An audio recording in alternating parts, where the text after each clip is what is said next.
Rock and metal is bigger than ever thanks to a few certain bands. Fans are going to be able to pay their respects to Ozzy Osbourne and exciting news in butt rock. All that and more in this week's episode of The Jesea Lee Show. Oh, oh. The Jesea Lee Show. Oh, oh. The Jesea Lee Show. Oh, oh. The Jesea Lee Show. Jesea Lee Show. Hey, it's me, Jesea Lee, aka Music News Daddy. What's going on? Thanks for stopping by the podcast. Thanks for hitting play on the podcast. I know you have a lot of options for your listening pleasure, for consuming content. I appreciate you choosing the Jesea Lee Show, your number one source for everything trending in the world of music, rock, and metal news. You know, there are no other shows about rock and metal. This is the only one. This is the biggest, the best, the most badass, the Cobra Kai badass of rock and metal. There's other shows. I'm full cap right now. There are other shows out there. But hey, I'm appreciating you watching this one, hanging out, talking here. If you were listening to last week's episode, you know there was a different one. If you missed it, I had a whole episode of the podcast lined up, ready to go. And then as I was getting ready to hit record, honestly, that's when the news broke that Ozzy Osbourne had passed away. So I scrapped everything and just did a whole Ozzy Osbourne tribute memorial show. And again, that's up right now. If you wanted to go check it out, it's about 20 minutes long. We just yap about Ozzy and how awesome Ozzy is and everything he did for the the world of music at large, and just paid our respects as much as we can. You know, I mean, it was still super fresh. The news literally had just happened hours before I recorded it. So yeah, that's up if you want to go check that out. Get real bummed out, get sad, but then also, pay your respects to Prince of Darkness. If you're new around here, please find me at Jesea Lee on TikTok and Instagram at Jesea Lee Show on X. You can also, I'm on Facebook too, I guess. You can find me wherever socials or whatever social media platform of your choice. If you're listening to this on Spotify, please go ahead and hit that 5-star review. Drop those 5 stars at high five. Give me that 5-star rating. I need it. I need your approval. I'm desperate for it. I need it. And I'm very desperate for it. I'll ask for it many times if you need me to. I'll beg. I'll pretty much beg for your approval here if I have to.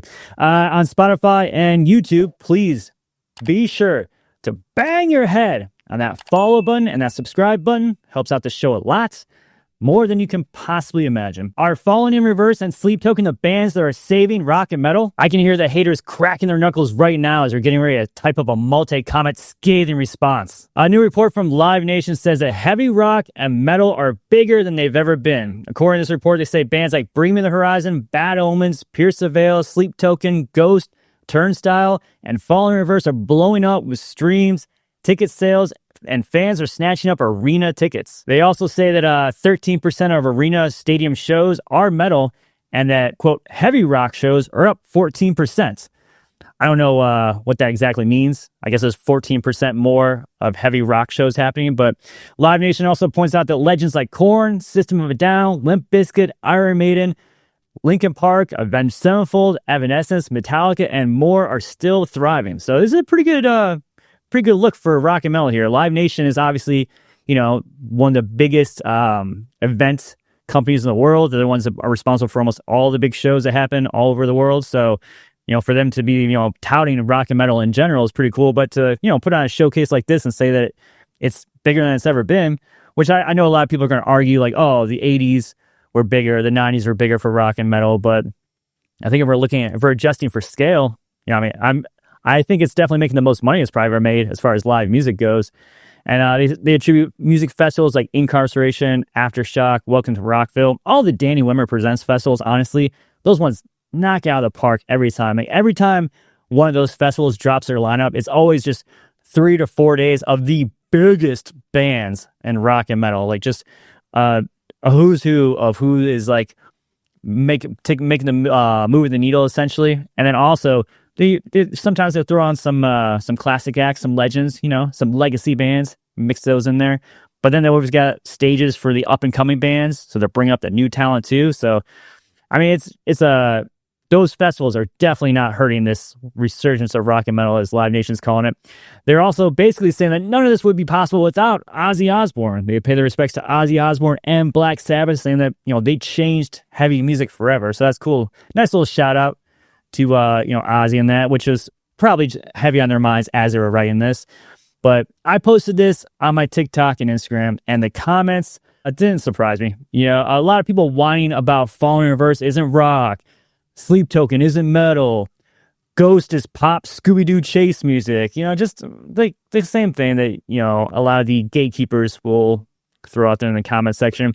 I don't know why we can't just be happy that guitar-based music is thriving. Music with real instruments and with a heavier edge is popular. It's getting bigger. It's something that why do we have to automatically shit on the bands that are at the top? I totally get it if it doesn't fluff your pillows. Like if it's not the kind of music you like, if these aren't the bands that you're into, if they don't do it for you, if they don't scratch you where you're itch, I totally understand that. But it's just funny to me how like fans are always like, music fans are always like, rock and metal is the best genre. It should be bigger. We need more opportunities for rock and metal. And then a rock band blows up that they don't like, and a rock band gets popular, and then they're like, oh no, not like that. Not that sucks. They're posers. I don't like that. Not that kind of rock and metal. Which again, I get it. Maybe it's not your cup of tea, but I don't know, I just feel like Cannibal Corpse could play at the Super Bowl, and you would still have people, some gatekeepers, crossing their arms like, nah, you call that heavy music? That's not very heavy. There'll still be people that are like, just don't appreciate the fact that a heavier band is getting a mainstream opportunity. So whether you like these bands or not, though, is kind of besides the point, because these bands could be an entry point for a younger music fan out there, or a lot of younger music fans out there. This could be their first time hearing this kind of music, this something other than pop or hip hop or stuff that you might be hearing more in the mainstream radio. This might be the first entry point for younger music fans who may also go on to form their own mind-blowing bands one day, their own game-changing bands one day. And I think that's pretty cool. I think that's worth celebrating, right? But what do I know? Rolling Stone interviewed me about butt rock. That's right. The article's called Bros, Budweisers, and Divorced Dads. Butt rock is back, baby. So a few things I feel confident speaking about. Pro wrestling is one of them. Episodes of Beavis and Butthead. Different types of hot sauce. And butt rock. I think I know a lot about butt rock. I'm happy to answer any questions one might have about butt rock. Divorced dad rock. This all started because I hosted a butt rock party in Cleveland, which sounds way dirtier than it is. But specifically in this article, they quote me about saying how awesome Nickelback is and how the hate is kind of like, it's not really cool to hate on Nickelback anymore. Now these days, either you're a Nickelback fan or you're a liar. You have to choose one. So I talked to him for a while about a lot of stuff involving 90s and 2000s hard rock, or butt rock, if you will. And I used a little clip of it, but that's kind of how it goes when you do this. It's a huge article. That's what she said. But it's worth checking out. You'll need a subscription to read the full article. So if you don't subscribe to Rolling Stone, then I guess call me and I'll read the article to you. But be aware, I will use a butt rock accent when I read it to you. So it's going to be like, bands like Creed, Nickelback, and Hen Dog used to get made fun of, but a 2000s revival made them beloved more than ever. That's just a little taste of what you'll get. So either subscribe or get that. Those are your options, essentially. So we were talking about Bad Omens. Was one of the bands that is paving the way for this new era of rock. One of the bands that Live Nation says is responsible for blowing up the resurgence of rock and metal. And speaking of Bad Omens, they actually just deleted all their posts on Instagram this past week.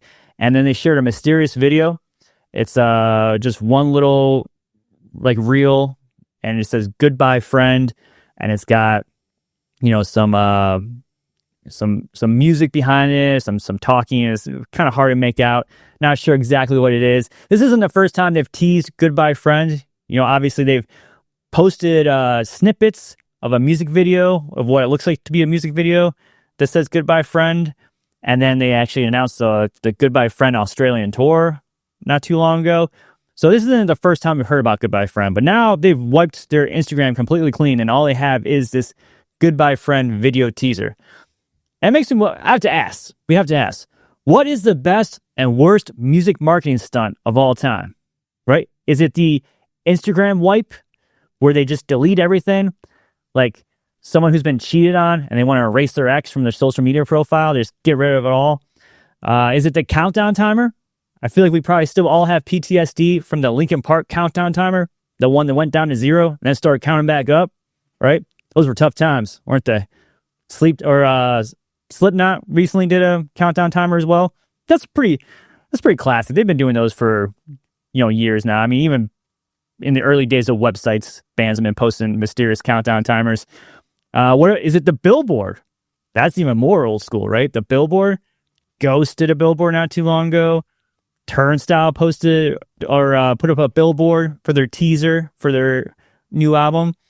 Good Charlotte put up a billboard not too long ago. Billboards are still a thing. People are putting those up. So what do you think is the worst and best marketing stunt as far as music, hype trains right now? I'm going to say number 3, the worst of all is the countdown timer. I don't like the countdown timer. I would be okay if bands stopped doing the countdown timer. It's kind of like it builds up too much anticipation, and it's like you really have to deliver if you're going to do the countdown timer. Because if you do the countdown timer for and you got this thing running for a week, couple weeks, or month, and then it turns out to be like a merch drop or like a new t-shirt design, something like that. It's almost like if you the popcorn timer ends and there's still like uncooked kernels in the bag, and you're like, that's a bummer. You're like, I got a quarter bag of popcorn. Like, okay, I guess that's cool. I guess I'll eat that. Yeah, so I'm going to say countdown timer, least favorite, number 3 spot. The number 2 spot, I'm going to give to the Instagram wipe. And only because it takes a little bit of effort to do the full Instagram wipe. If you've had an Instagram account since 2015 or whatever, and you have to delete all those posts, I mean, I'm sure there's probably a way to mass delete them, there's got to be some kind of app for that, but to hide all of your posts, because that's the thing, they don't even delete them, they just hide them and then they bring them back eventually. But I still think that takes effort. That takes a little bit of effort. I don't like it as much as I don't really like it as a super great tactic for promoting music, because I feel like so many artists do it. But I give it credit. It takes a little bit of effort to do the Instagram wipe. I'll give that to number 2 spot. The number 1 spot, though, my favorite one, the best marketing stunt of all time, is the billboard. It's got to go to the billboard. I mean, that takes effort to put a billboard up, and it costs money. They're putting time, money, and also I just like physical media. And it's something that's not digital, so it's you have to actually see it in real life. I mean, of course, eventually people take photos of the billboards and they post them on social media or whatever, they get passed around. But I like the idea of you kind of have to stumble upon it at first. There has to be somebody that recognizes it at first. Because a lot of times when they post the billboards, it's not even super obvious what it is, what they're promoting. It might just be something that hints at a band name or hints at an album title, and then people see it, or maybe there's a logo on there and people see it and they put things together and oh, okay, I know this is a Slipknot billboard. They're teasing something, So number 1 spot, I'm going to give it a billboard, but let me know. Hit me up in the comments. Let me know what is your favorite little marketing stunt of all time. And also, what do you think this whole Bad Omens tease is for? What are we about to get from that? Are we going to finally get this song / music video for Goodbye Friend, if that's indeed what it is? Is it a whole album called Goodbye Friend? Are we about to get some information on that? Is it going to be a t-shirt? Is it going to be a Goodbye Friend t-shirt? I swear to God, it better not be a t-shirt. That's my least favorite thing, is when a band hypes up something and ends up being just a merch drop, which... merch is cool. I love merch. I'm a merch slut. Don't get me wrong. I love t-shirts. I love vinyl. I love all that stuff. But I don't know. I feel like you don't need to build it up for weeks on end when you do that. You just put it out there, right? It's kind of like I went to a music festival recently, and they hyped up the entire weekend. There was going to be a big surprise at the end. There's going to be a big surprise at the end of this music festival. And I'm not going to say which one it was. But we were all kind of ooh, cool. I can't wait to see what the big surprise. It's going to be a surprise guest. Is somebody going to show up they're not expecting? Is it going to be is Iron Maiden going to come out of nowhere and play a surprise set? What's going to be the surprise? We waited to the very end, and it ended up being fireworks, which fireworks are cool, but I feel like fireworks are just something you have. You just have fireworks. You don't tease fireworks, right? Unless it's the 4th of July, you don't need to announce fireworks. You just have them. So maybe I'm a fireworks hater. Maybe I'm being a curmudgeon about that, but that kind of goes hand in hand with like, if you're gonna hype something up, it's gotta be worth it. You don't want to give people a quarter. You don't want to give people a half a bag of popcorn. Okay, that's what I'm getting at. That's really the meat and potatoes of what I'm getting at here. I want to talk about a few new releases too. 3 Days Grace released another new song off their upcoming album Alien Nation, which will be out on August 22nd. It's a song called Kill Me Fast. From Ashes to New released a new song called New Disease. So a new one from Ashes to New. A new one from Ashes to New called New Disease. Listen, I love From Ashes to New so much, but they should never have any song titles with the word new or from in them because their name already has from and new in it, and those are common words that you put before. Like a new one from Ashes to New called New Disease. That's too much. I don't know, man. I love those guys so much.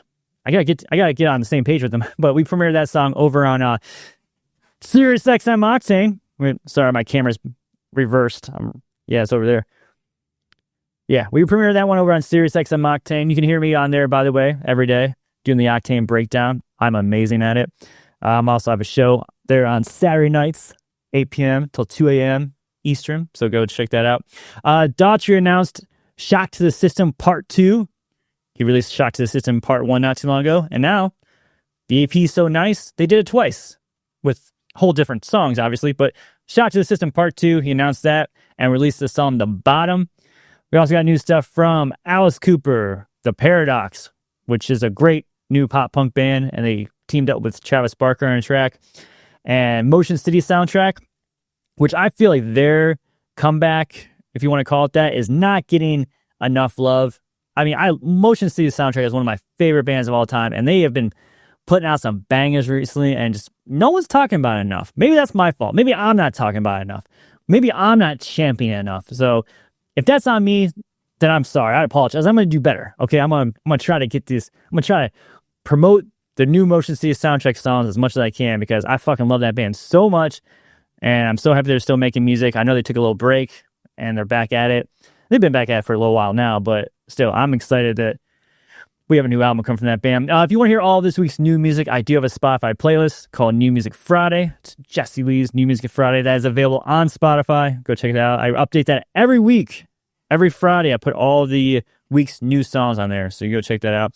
A couple quick stories here as well. Fans are going to be able to pay their respects to Ozzy Osbourne today. If you're listening to this on Wednesday, I'm recording this obviously on Tuesday, but if you're listening to this on Wednesday the 30th, today at 1 p.m. Eastern, Ozzy Osbourne's funeral procession will take place in Birmingham, UK.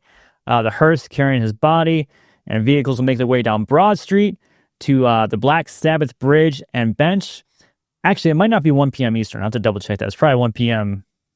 UK time, right? Either way, in recent days, that bench, the Black Sabbath bench, has turned into sort of a memorial landmark now. Like fans are showing up to leave tributes and floral arrangements and just messages and all that stuff for Ozzy since he's passed away. So that's become kind of a landmark now for, I mean, even more so than it already was for Ozzy and Black Sabbath fans.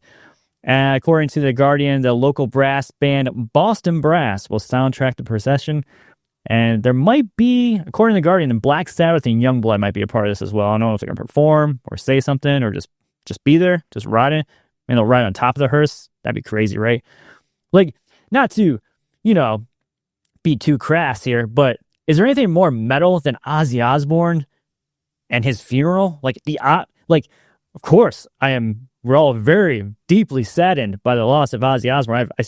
I filibustered about it for 20 minutes last week, and I've talked about it pretty much every day since then. But is there anything more metal than an Ozzy Osbourne funeral? Like, Jesus, that is like peak metal, I feel like. It's sad for metal, but also peak metal. Also, if you can't go to the UK, if you can't, if you're listening to this right now and you're thinking, oh my God, I got to get to the UK. I got to get my passport in order. I mean, you don't have time to do that. You're screwed. But the good news is they are live streaming it. So the Black Sabbath bench actually has its own website. I've never seen a website for a bench before. This is pretty cool. But I mean, it's probably the coolest bench in the history of the world. So obviously they have their own website. So if you go to the Black Sabbath bench website, they're actually live streaming. They're live streaming the bench 24/7 right now. It always has a camera on it, just watching it and people showing up at it. But they're live streaming it throughout their funeral procession too. So you'll be able to see, the hearse come by. A recent report by Vital Vegas suggests that Metallica might be looking at a 2026 residency at the Las Vegas Sphere, which would be pretty cool. I've yet to see a show at the Las Vegas Sphere, but I mean, from what I hear, it sounds badass. Sounds like it'd be a good time to see a band there. And if I'm going to see any band there, I feel like Metallica would be the one. Again, there's no confirmation on this. This is just this is rumor and innuendo at this point. But Metallica has said before, they've done interviews. Guitarist Kirk Hammett was asked if he would ever want to perform at the Sphere, and he said, hell yeah. Like, he was super about it. So I think it makes sense for Metallica to do the Sphere, right? There's only a few things they haven't done. I think they have played every single continent in the world. I think they're the only band to ever do that. So, I mean, the Super Bowl and the Sphere, those are probably the only two things they haven't done at this point. Speaking of Beavis and Butthead, or speaking of Metallica, a trailer for the new season of the Beavis and Butthead series dropped. They're doing on season 3 of the whole Beavis and Butthead reboot. And in the teaser, there's actually Metallica in there. There's cartoon Metallica. They have the song For Whom the Bell Tolls playing in the back. And they show a clip of future episodes where, the guys are, I guess they're, from this little clip, it looks like they're rich and they're flying in a helicopter and they're trying to buy Metallica. And they throw a gold bar at James Hetfield's head. James Hetfield's. Anyway, I would play it for you, but, copyright and whatnot. I don't want to get this video taken down. I'm excited for it. I love the Beavis and Butthead reboot. Obviously, this goes without saying, I loved Beavis and Butthead, the original cartoon when I was a kid, but this reboot is very solid, very underrated. They're putting out some great content. They're doing some good work over there. Mike Judge, he's got those guys working overtime over there. I like it. My Chemical Romance debuted a new song live. It's a song they wrote pre-breakup. It's a song they wrote when they were working on their Paper Kingdom album that they abandoned. But they actually played the song live at a show recently, and it's called The War Beneath the Rain. And they said that it was they were playing it because the producer who worked on the song with them was in the audience, so it's kind of like to show them some love. So I don't know if this is a hint that this song's gonna be coming out soon, or it's gonna be part of a record or anything like that, or maybe it's just a one-off. Maybe it just was perfect timing. Like, hey, let's play this song live for the first time. They said how much they love this song, and they just want to play it for everyone. So that is also up on my TikTok and Instagram if you want to check it out, listen to it. But let's get into some questions, okay?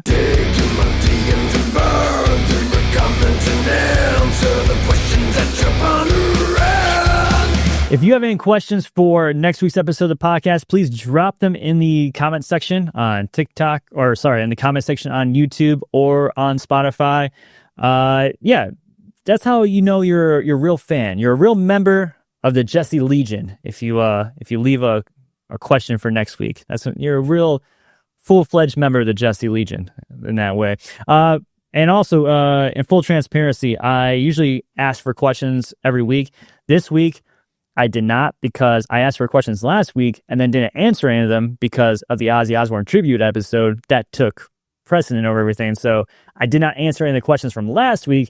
I didn't want to leave those people hanging. So I'm going to answer some of those. Some of these questions are probably going to sound a little outdated because they're from last week, but next week we'll be right on time. So Link_Rots on Instagram said opinion on 3 Days Grace 2 times. So obviously 3 Days Grace vocalist Adam Ganche recently came back to the band, and I've seen him twice now.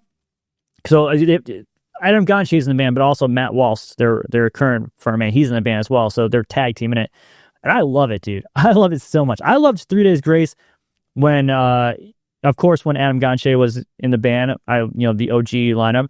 But I loved him a lot when it was just Matt singing. So-Called Life is such a. If you've never heard the song So-Called Life, go check that song out. It is such a kick-ass track. Every time I see that meme about something to take the edge off, I just think of that 3 Days Grace song, Something to take the edge off. Oh, man. That's a kick-ass song. But yeah, I love hearing those guys together. It's really cool the way they're tag teaming this or handling this approach live. Like I said, I've seen them perform twice now, and they've just kicked ass both times. It was really good. Yeah, I love 3 Days Grace ×2. I hope they keep this going. I hope this isn't just a one-off album. I hope they do this for a while because it's a great idea. I mean, how many times have you wanted an original vocalist back in a band, and then the original vocalist comes back, and you got that wave of like, oh, like the nostalgia kicks in. You're like, oh man, this is like so cool. Like to have the OG person back, blah blah blah. And then after a while, that kind of wears off, and then you're like, oh, I kind of miss. I miss the replacement they had. Like it always happens. The grass is always greener situation. Like you always think you want the other singer back, and then the singer comes back, and then you decide. Then fans at large will be like, oh, I kind of miss, the other guy he was really the one that was carrying the band while that guy was gone. Like, so this is the best of both worlds. You get both of them. No one has to go anywhere. It's perfect. I love it. I love it. Let's see. Gage Me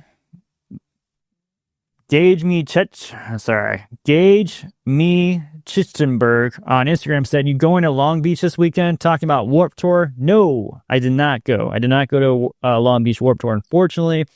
I did Sonic Temple Festival, then that surprise Hellfest Festival, and then in France, I wasn't planning on going to until last minute, and then Incarceration Festival just a couple weeks ago, so I needed a break. I needed a little breather. I think my family needed me home for a little longer than usual.